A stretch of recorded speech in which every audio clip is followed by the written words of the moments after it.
Ẹni tá ti rà padà ké hallelujah. Ẹni tí Ọlọ́run dá sí títí di àkókò yìí ké hallelujah. Alààyè ọkàn ní ọ̀sán yìí ké hallelujah. Orí hallelujah kò ní tán lẹ́nu wa lórúkọ Jésù. Ẹ jẹ́ ká gbàdúrà. Bàbá wa àti Ọlọ́run wa, Ọlọ́run ìpẹ̀kun wa yé, Ọlọ́run tó ní gbogbo agbára ní ọwọ́, ọba tó dá ayé, ọba tó dá ilẹ̀, ọba tó dá omi, ọba tó dá ẹranko, Ọlọ́run lórí ohun gbogbo. A gbé yín ga ní ọ̀sán nítorí ẹ̀yin ni Ọlọ́run wa. A dúpẹ́ fún ẹ̀mí ìyè yín tó wà nínú wa. A dúpẹ́ oore ọ̀fẹ́ látẹ̀yìn Ọlọ́run fi fún ayé wa láti jẹ́ alààyè ọkàn ní òwúrọ̀ yìí. A dúpẹ́ àánú àti ààbò yín ní ojoojúmọ́. Ògo ni forúkọ mímọ́ yín ní orúkọ Jésù Olúwa gba ọpẹ́ wa. A dúpẹ́ okun àti agbára tẹ́ fún wa láti wá sílé ìjọsìn lónìí. A dúpẹ́ níwòyí ìjọmẹ́ ní ọjọ́ ọ̀sẹ̀ tó kọjá, a lọ láyọ̀, a tún padà wá sílé yín láti wá fògo forúkọ mímọ́ yín ní ọ̀sán yìí. Olúwa ò ṣeun. Ọ̀pọ̀ ló wà ní ayé ní ọ̀sẹ̀ tó kọjá ṣùgbọ́n wọ́n ti di ẹni ilẹ̀ nísìn. A dúpẹ́ lọ́wọ́ yín Olúwa pé a dúró lórí ẹsẹ̀ wa méjèèjì, a ká apá wa méjèèjì sókè láti kí hallelujah sórúkọ mímọ́ yín ní orúkọ Jésù. Olúwa gba ọpẹ́ wa. À ń lọ nínú ọ̀rọ̀ yín ní ọ̀sán yìí ní orúkọ Jésù. Olúwa máa bá wa lọ. Jẹ́ kí ọ̀rọ̀ rẹ yé wa. Jẹ́ kí ọ̀rọ̀ rẹ yé wa.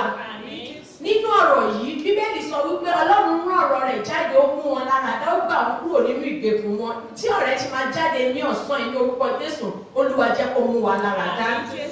Olúwa jẹ́ kó ọ̀rọ̀ rẹ̀ mí sí wa. Olúwa tan ìmọ́lẹ̀ rẹ̀ sí ọ̀rọ̀ rẹ̀ kó lè yé wa. Ní ìkẹyìn ọ̀rọ̀ yìí jẹ́ ká láyọ̀ ká lè yìn lógo. Ògo ni forúkọ mímọ́ yín. Jésù Olúwa wa. Àmín lórúkọ Jésù.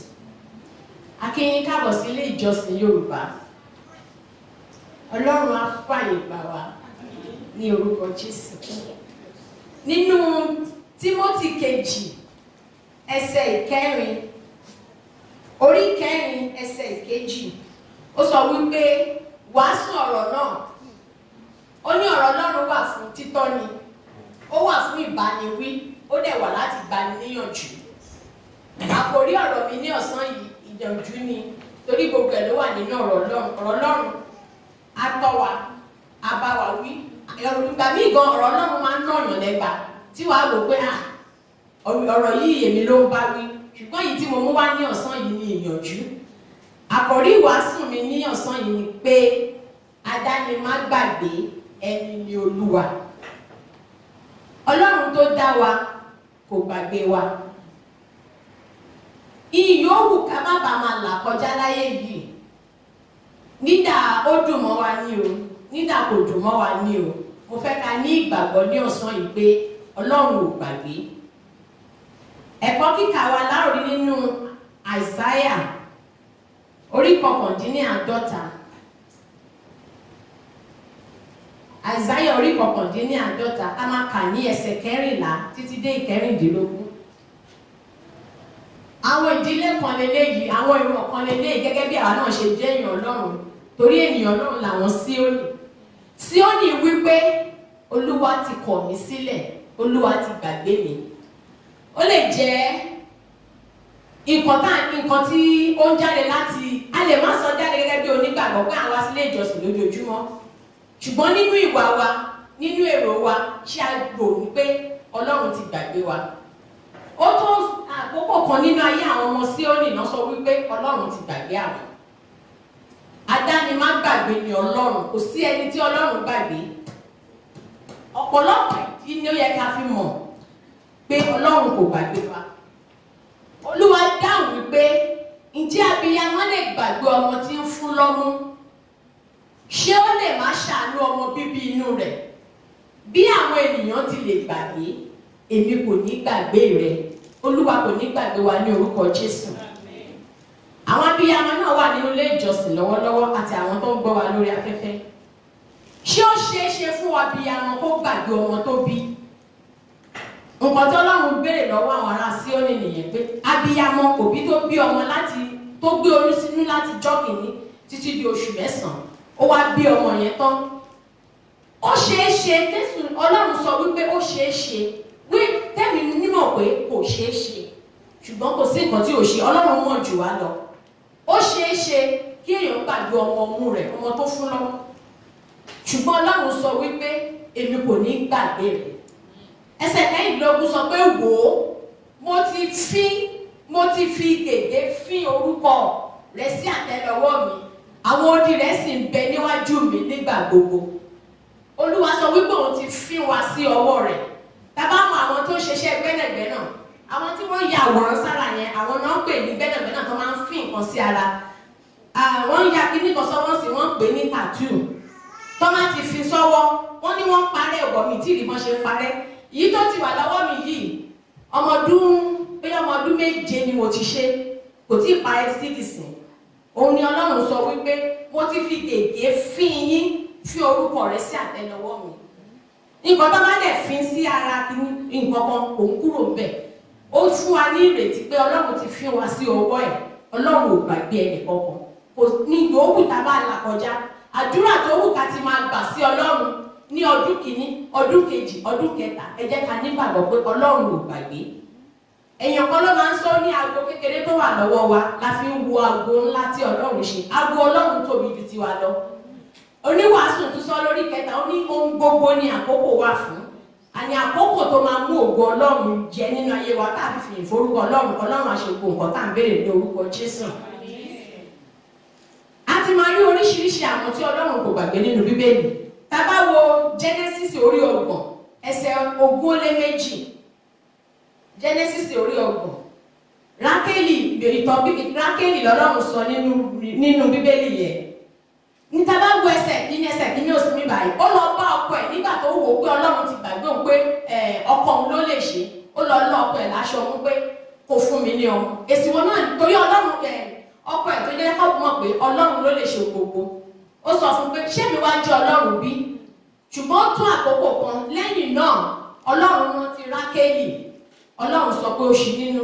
A fi àkókò ìgbàdúrà fún gbogbo àwọn ìyá wa ní orí òkè tó ń gbàdúrà fún Ọlọ́run tó rántí Rákélì á rántí yín ní orúkọ Jésù. Tá bá wo ìgbé ayé Jósẹ́fù ní ìwọ̀n kan tí Jósẹ́fù là kọjá nínú túbú ní Genesis orí 29 ẹsẹ̀ 20 títí dé ẹsẹ̀ 21 ní nǹkan tí Jósẹ́fù là kọjá ní tó bá jẹ́ ẹlẹ́ran ara ni wá tó bá jẹ́ èmi àti rẹ á wò wípé Ọlọ́run ti gbàgbé ṣùgbọ́n ó tún àkókò kí ìrírí ayé Jósẹ́fù lè di mímọ̀ fún gbogbo aráyé. Ó tún àkókò tí Ọlọ́run rántí Jósẹ́fù láti inú kànga lọ sínú ẹ̀wọ̀n tó fi di ààfin ọba. Ọlọ́run tí ò gbàgbé Jósẹ́fù nínú kànga tí a wà nínú ẹ̀wọ̀n tí a wà lọ́wọ́lọ́wọ́ àti gbàdúrà fọlọ́run kó mú àjàgà kúrò. Ọlọ́run á rántí wa bó ṣe mú Jósẹ́fù wá sí ojú táyé tí gbogbo ènìyàn fi ọ̀rọ̀ Jósẹ́fù pìtàn títí di òní olónìí. Àkókò náà máa tó nínú ayé wa tọ́lọ́run á rántí wa tí ọ̀rọ̀ wa máa di ìtàn fún gbogbo aráyé rí ní orúkọ Jésù. Tá bá wò dáadáa àwọn tí Ọlọ́run rántí nínú Bíbélì nítorí pé Ọlọ́run wà pẹ̀lú wọn ni wọn ò kúrò níwájú Ọlọ́run. Ẹni tí Ọlọ́run ò ní gbàgbé kò gbọ́dọ̀ kúrò níwájú Ọlọ́run. Tá bá wo ìtàyé Sólómọ́nì ní Kọ́ríńtì kejì orí 1 Bíbélì sọ wípé torí Ọlọ́run wà pẹ̀lú Sólómọ́nì ní gbogbo nǹkan tó ṣeé ṣe tó ṣe ó ṣe bọ́ sí. Èmi náà gbà wá níyànjú ẹni tí ò fẹ́ kọ́ Ọlọ́run wà ní kó má sá kúrò ní ọ̀dọ̀ Ọlọ́run. Ẹ jẹ́ ká wà níwájú Olúwa. A rí nínú ayé Dáfídì nínú ìwọ̀nba tí ó làálàá ayé ẹ̀ kọjá kò kúrò níwájú Olúwa. Ẹni tí ò fẹ́ kí Ọlọ́run gbàgbé ó máa dúró níwájú Olúwa. Ìjì á dé ìjì á jà. Jésù náà sọ wípé ó ní nínú ayé ó ní ẹ máa rí ìpọ́njú ó ní ṣùgbọ́n kẹ́ẹ̀tújú káwọn ti ṣẹ́gun ayé fún wa. Ọlọ́run ti ṣẹ́gun ayé fún wa. Ilé ayé ìyá máa rí ṣùgbọ́n a ní láti dúró níwájú Ọlọ́run kí Ọlọ́run lè wà pẹ̀lú ẹni tí Ọlọ́run ò ní gbàgbé kò gbọ́dọ̀ kúrò níwájú Olúwa. Ọlọ́run á ràn wá lọ́wọ́ ní orúkọ Jésù. Ìdí tí Ọlọ́run ò fi ní gbàgbé wa ni wípé Ọlọ́run ní májẹ̀mú pẹ̀lú wa. gbogbo náà la dẹ̀ mọ̀ wípé ọlọ́run yìí ọlọ́run májẹ̀mú ni. Ọlọ́run dá wa ní àwòrán ara rẹ̀. Ọlọ́run ló dá ẹyẹ, òun ló dá igi, òun ló dá omi, ṣùgbọ́n àwa ènìyàn báwo lènìyàn ṣe máa dáyàn ní àwòrán ara rẹ̀ tá gbàgbé? Ọlọ́run ò gbàgbé ẹnìkan. Ọlọ́run ta lè ń sìn yóò jẹ́ ọlọ́run májẹ̀mú nítorí pé ó dá wa ní àwòrán rẹ̀. Tá bá wo Jẹ́nẹ́sísì orí kìíní ẹsẹ̀ 23 ẹsẹ̀ 27 ó sọ wípé ọlọ́run dá àwa ènìyàn ní àwòrán rẹ̀. Nǹkan tá a máa fi mọ̀ ọlọ́run ò gbàgbé wa ni pé ó tó sáà kan nínú Àsáyà ọlọ́run ní ẹ wá. Ọlọ́run ò pe ibi torí ó mọ̀ pé ẹlẹ́ran òun lòún dá wa ní àwòrán ara rẹ̀. Kò gbàgbé wa ló ṣe pè wá, ó ní ẹ wá ẹ̀jẹ̀ ká jọ sọ àsọyé. Ọlọ́run dẹ̀ sọ àsọyé pẹ̀lú àwa nítorí pé ẹlẹ́ran ara ni wá. Ọlọ́run ló dá wa ní àwòrán ara rẹ̀. Ẹjọ́ náà dẹ̀ dá ẹlọ́run ò ní gbàgbé ẹ̀. Tá bá wo Lévítíkù orí 26 ẹsẹ̀ 22 la máa fi mọ̀ wípé ọlọ́run tó dá wa yìí ọlọ́run májẹ̀mú ni. Ó ní májẹ̀mú òun kì yóò gbàgbé. Ọlọ́run náà tó dá wa yìí kò gbàgbé wa nígbà tí àwa ti jẹ́ ẹlẹ́ṣẹ̀ tí ẹ̀ṣẹ̀ mú wa bí ẹni mu omi nítorí pé kò gbàgbé wa. Òun ló máa ṣe rán ọmọ rẹ̀ Jésù Kristi wá sáyé láti wá kú fún wa. Torí ó mọ̀ wípé òun ò gbàgbé wa nínú ẹ̀ṣẹ̀ tó ti kọ ìyìn sí wa, tọ́lọ́run ti kọ ìyìn sí wa, tó ti kọ̀ wá sílẹ̀. Ó tún wá wò pé nítorí pé ó dá wa ní àwòrán ara rẹ̀, ó dẹ̀ jẹ́ pé ọlọ́run májẹ̀mú olóṣèlú Jésù Kristi láyé láti kó wá kú fún wa kí àwa lè di ẹni ìdápadà sí ọ̀dọ̀ ọlọ́run.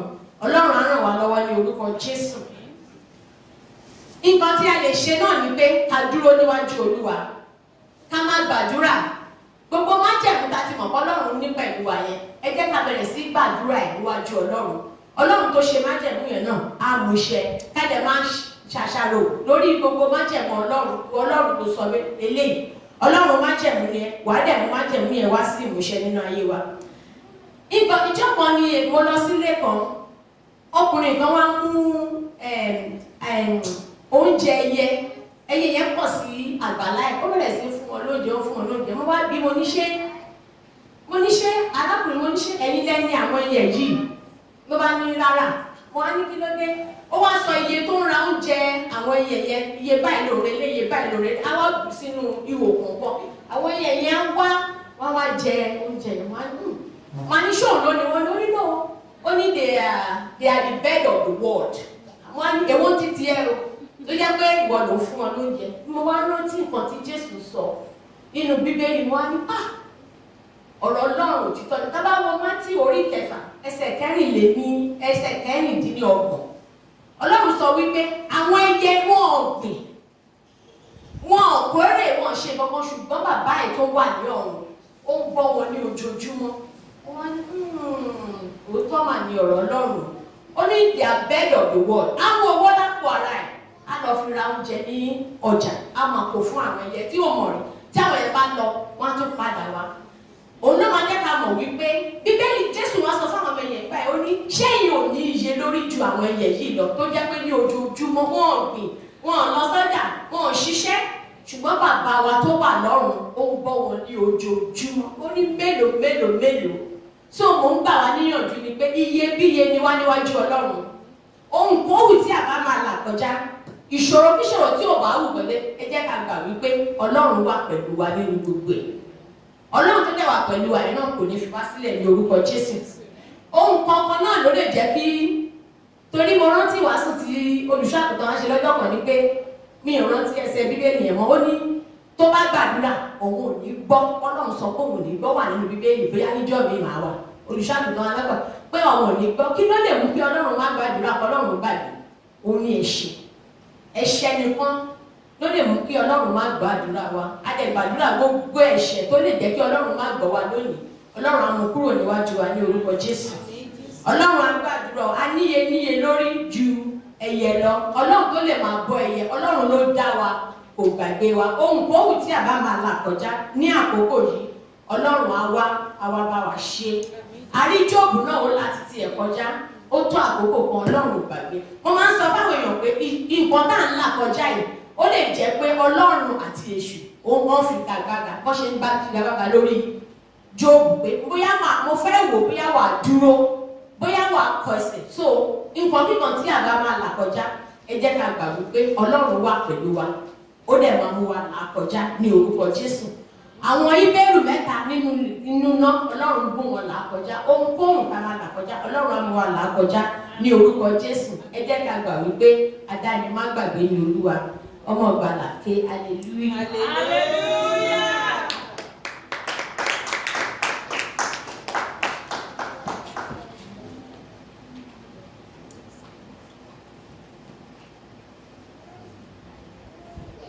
Ṣeun Olúwa sọ àgbà, Ọlọ́run á tún agbára yín ṣe, ẹ̀mí Ọlọ́run sì ní fi yín sílẹ̀. Ta lórí nǹkan dìmú nínú ìwàásù yẹn lè àdáni má gbàgbé lọ́ba Olúwa. Olórin kan kọrin pẹ́kọ̀ ní tí Àyìnlá nígbà kan, ó ní Jésù ṣe wọ́n tó à ń jẹ́ṣu, adáni má gbàgbé lọ́ba Olúwa, adáni má gbàgbé lọ́ba Olúwa. Ẹ ó tún ní bí gàrí ṣe wọ́n tó à ń jẹba o, adáni má gbàgbé lọ́lọ́run. Ìtàn àwọn Hébérù 3 tí wọ́n fi parí ìwàásù wọn, gbogbo ìgbà ní ìtàn yìí máa ń wá sí mi lórí, kò sí nǹkan tí mo lè là kọjá. Tí mo bá rántí ìtàn àwọn Hébérù 3, mo máa ń mọ̀ wípé adáni má gbàgbé lọ́lọ́run. Torí Ọlọ́run tẹ́ máa ń pọ̀pọ̀lọpọ̀ sọ̀rọ̀ lójú àlá wípé ohun tí ó ṣẹlẹ̀ sí ọlọ́la lélẹ́yìí o, àwọn tó bá gba imú wọn á tì ẹ́ mọ́lé. Nígbà tí apọ́sítélì Pọ́ọ̀lù tó fẹ́ lọ kú, ó ti mọ̀ pé òun máa kú, ó ti mọ̀ nǹkan tó máa ṣẹlẹ̀. Ìgbà tí wọ́n fẹ́ dè, tí wọ́n máa dè, tó bá jẹ́ pé tó bá lọ sí Jerusalem, wọ́n á dè lọ́wọ́, wọ́n á dè lẹ́sẹ̀. Ọlọ́run ti rán arábìnrin kan tó jẹ́ prophet wòlíì láti sọ fún nǹkan tí ó ṣẹlẹ̀ sí tó bá lọ sí Jerusalem. Ṣùgbọ́n kò sí nínú àkọsílẹ̀ wípé Sádraki àti Méṣákì gbọ́ wípé wọ́n á sọ àwọn sínú náà ìléru. Ó bá wọn lójijì. Ṣùgbọ́n bó ṣe bá wọn lójijì tó, ẹgbẹ́ mọ̀ fún wọn mọ̀ wípé Ọlọ́run táwọn ń sìn adáni má gbàgbé. Wọ́n sọ pé lóhùn kan, Ọlọ́run táwọn ń sìn, a mọ̀ wípé Ọlọ́run táwọn ń sìn ó tó láti gbà wá. Wọ́n jẹ́rìí Ọlọ́run. Ìṣòro wa lónìí, àwọn ò tiẹ̀ jẹ́rìí Ọlọ́run. Nínú ìṣòro wa, a máa gbé ìṣòro wa ga ju Ọlọ́run gan lọ. Adáni má gbàgbé lọ́lọ́run. Ọlọ́run jẹ́ ká mọ̀ wípé Yorùbá ní abiyamọ gbọ́ ẹkún ọmọ ẹ̀kọ́ má ta ti wèrè. Ọlọ́run lo ọ̀rọ̀ yẹn nínú ibi tí wọ́n kà fún wa. Wípé obìnrin kò ṣeéṣe kóbìnrin ó gbàgbé ọmọ tó bí, ṣùgbọ́n lọ́pọ̀lọpọ̀ gbà torí pé wọ́n jẹ́ èèyàn wọ́n lè gbàgbé. Ẹgbẹ́ mọ̀ pé Yorùbá ó tún kásẹ̀ rẹ̀ nílẹ̀ wípé bí iná bá jó ni tó bá jọ ọmọ ẹni lára ẹni làkọ́kọ́ gbọ̀n, ó ṣeéṣe kí obìnrin ó padà wá gbàgbé ọmọ. Mo rántí lọ́jọ́ kan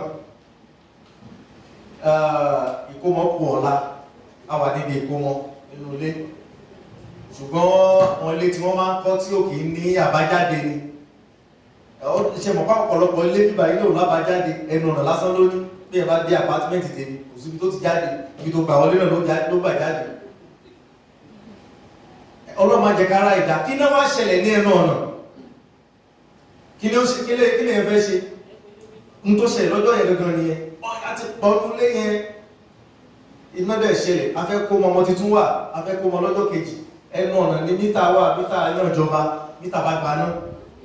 Gbogbo wa bá sáré jáde, gbogbo wa ti jáde tán. Àti ìyá ọmọ àti gbogbo wa la jáde, ọmọ nìkan ló ti jáde. Ìyá ọmọ ti bọ́ta bó lọ pé ọmọ mi nílẹ̀ àwọn ẹ̀sọ́ tó wà kí ni wọ́n gbé gbà tó jáde. Bó ṣe ń ṣe ìjáyà lè wá lọ́pọ̀lọpọ̀ gbà tí obìnrin ó gbàgbé ọmọ rẹ̀. Ṣùgbọ́n kíní kan tó ṣẹlẹ̀ ní wípé kò wá sí bó ṣe fẹ́ rí tó gbó bí obìnrin gbàgbé ọmọ ẹ̀. Bíbélì sọ wípé Ọlọ́run ní òun ò ní gbàgbé wa. Ọlọ́run nìkan, ẹ má yẹ ká tara wa jẹ. Ọlọ́run nìkan ni ò lè gbàgbé yìí. Ẹ jẹ́ kí fún alápẹ̀rẹ̀ kan sí ká tó gbàdúrà. Gbogbo àta fẹ́ràn ìyá tàbí bàbá wa, ká fẹ́ràn wọn dáadáa. Wọ́n wà lọ́kàn wa, wọn ò lè fọ̀rọ̀ wa ṣeré, ó dáwọ̀ ẹgbẹ́ ẹ̀ tí màmá wà bẹ̀. Ọ̀pọ̀lọpọ̀ ẹgbẹ́ bí mo ṣe fẹ́ràn ìyá mi bẹ̀ Nàìjíríà ni mo wà ní United Kingdom. Ọlọ́run nìkan ló wà pẹ̀lú mi ní Nàìjíríà nígbà tí ìyá mi wà pẹ̀lú mi. Ọlọ́run náà ló wà pẹ̀lú mi ní báyìí, kò ṣe màmá mi mọ́. Ọlọ́run nìkan òun ni ò lè gbàgbé wa, Ọlọ́run nìkan ló máa wà pẹ̀lú wa ní gbogbo ìgbà. Mo gbàdúrà lórúkọ Jésù Kristi, Ọlọ́run ò ní fi wá sílẹ̀. Ó sì lẹ́bọ, ó lé tútù. Ọ̀nà kan náà tí Ọlọ́run ò fi ní gbàgbé wa, òun ni wípé ká wà níwájú Ọlọ́run ní gbogbo ìgbà. A gbọ́dọ̀ wà níwájú Ọlọ́run ní gbogbo ìgbà. Ṣé rí ohun téèyàn bá ní gbàgbé, ohun tó wà níwájú èèyàn ni. Ohun téèyàn bá ní gbàgbé, ohun téèyàn rí ní gbogbo ìgbà ni ò ní gbàgbé. Ẹni tí ó bá fi Ọlọ́run sẹ́yìn, ẹni tí ò bá fi tọlọ́run ṣe, ó ṣeéṣe kó má rí kọ́lọ́run má wo bẹ̀.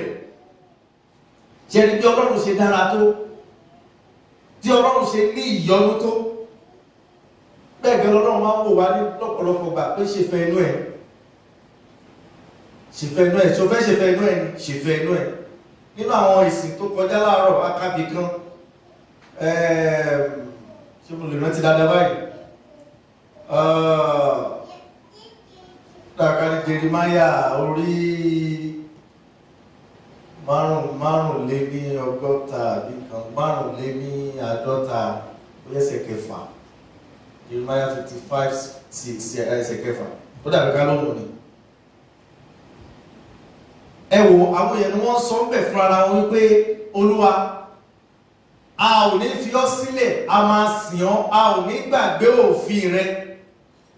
Ṣé ẹni tí wọ́n sọ fún Ọlọ́run yẹn, wọ́n fi rán létí wípé Olúwa, dákun má gbàgbé àwa náà. Torí tí èèyàn bá gbàgbé òfin Olúwa, tí èèyàn bá wà níwájú Olúwa ní gbogbo ìgbà, di dájú wípé Ọlọ́run ò ní gbàgbé ẹ̀. Ṣé ẹni tí a bá fojú rí, òun ló máa wà lọ́kàn wa.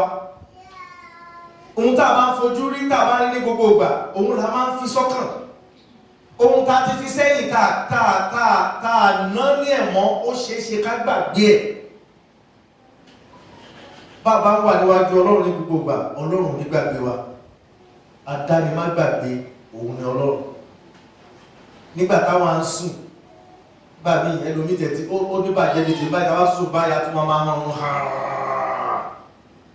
àmọ́ nǹkan tó ń ṣẹlẹ̀ láyé mọ́, kò sí nǹkan tí ó lè ṣẹlẹ̀ sí wa. Nígbà tá a sùn tá a di ojú wa, kò sí àrà tí Sátánì ò lè fi wá dá.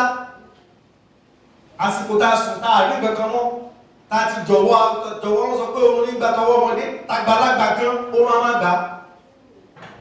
Tá a ti ẹ̀ mọ nǹkan tó ń ṣẹlẹ̀ láyé mọ́, gbogbo nǹkan tá a jẹ́, gbogbo agbára tá a ní kò wúlò mọ́, tó dá ti wà lórí ibùsùn, a ti kó gbẹ̀ sílẹ̀. Ọ̀pọ̀lọpọ̀ sọ Yorùbá máa sọ pé wọ́n àti gbéjọba lẹ̀. Ẹjọ́ ta ló ń ṣọ́ wa gbà yìí? Ṣé bọ́lọ́run tí ó gbàgbé wa? Abẹ́rù gbogbo gbàtà bá sùn, òun gbogbo àyíká wa dá. Ṣé àrùn gbogbo gbàtà bá sùn, òun láwà nìkan nínú yàrá wa yìí bí ta sùn sí. Àwọn ẹ̀mí burúkú tí wọ́n rìn káàkiri tó wọ́n pọ̀ jù àwọn èèyàn lọ gẹ́gẹ́ bí àkọsílẹ̀ àwọn tó nímọ̀. Àwọn ẹ̀mí burúkú yẹn wọ́n pọ̀ ju iye àwa èèyàn lọ. Kò sí nǹkan tí wọ́n lè, ọ̀pọ̀lọpọ̀ ẹ̀rí ìgbà tó bá jí lówùúrọ̀ tàbí tó yẹ kó jí tí ò jí, ó ti sọ̀mí rẹ̀ lóru. Tẹ bá wo gbogbo aṣọ tó tẹ́ sórí ibùsùn rẹ̀, gbogbo aṣọ yẹn dàrú. Ẹ mọ̀ wípé ìjà ló jà. Mo tó di kó pẹ́mì rẹ̀ bọ́, tó bá rẹ̀ jà ni.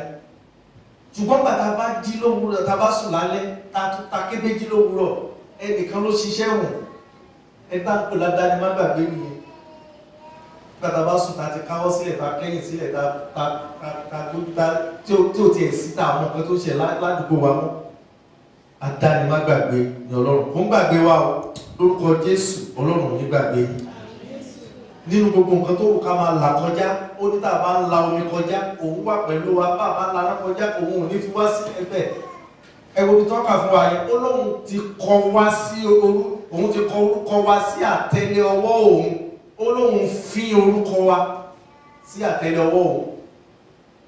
ẹ sì wo wọ́n fi tattoo tí wọ́n yà sápá tí olúwàsùn bá yà sápá láti bí ọmọ ọdún méje wọ́n fi ṣe àpẹẹrẹ wọ́n ní kò ṣe parẹ́ wọ́n parẹ́ tattoo mìíràn náà ti fi parẹ́ tattoo ní nǹkan tí wọ́n máa fi parẹ́ iná tattoo náà tún ni wọ́n wá yà ní wọ́n wo àwọ̀ ọwọ́ yín wọ́n wá ọ̀dà tó bá àwọ̀ ọwọ́ yín wọ́n á sin sí orí tattoo náà ní ètò ìgbìmọ̀ wípé tattoo ló tún pa tattoo rẹ̀ tattoo kan ṣe máa wà bẹ̀ láíláí bọ́lọ́run ṣe kọ wá sí ọwọ́ rẹ̀ ní kò gbàgbé wa tí ẹ bá gbàgbọ́ pé ọlọ́run gbàgbọ́ wọn fẹ́ kẹ́ aleluya lálá sí ọlọ́run lórúkọ Jésù Kristi ti Násárẹ́tì gbogbo ohun tá ń là kọjá ló máa bá wa lọ ọlọ́run ní fi wá sílẹ̀ nínú ohun gbogbo a ó sì ju aṣẹ́gun lọ torí lè rẹ̀ ní wípé àwa yóò ju aṣẹ́gun lọ nípasẹ̀ Jésù Kristi ẹni tó fẹ́ wa ẹ jẹ́ ká gbàdúrà. Olúwa gbé orúkọ yín ga fún ọ̀rọ̀ tẹ́tí fún wa lónìí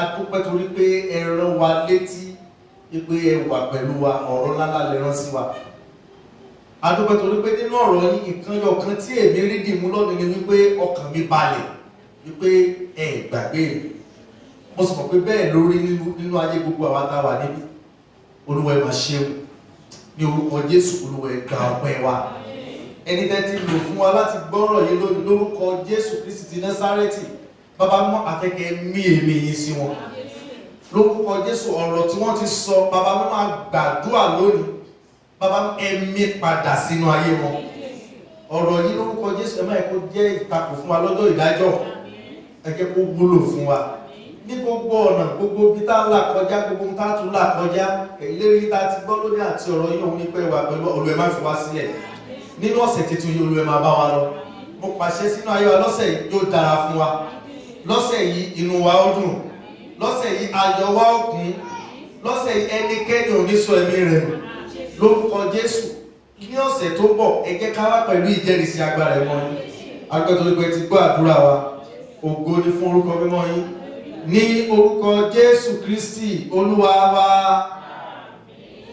àmín ọmọ ìgbàlà ké hallelujah ké hallelujah.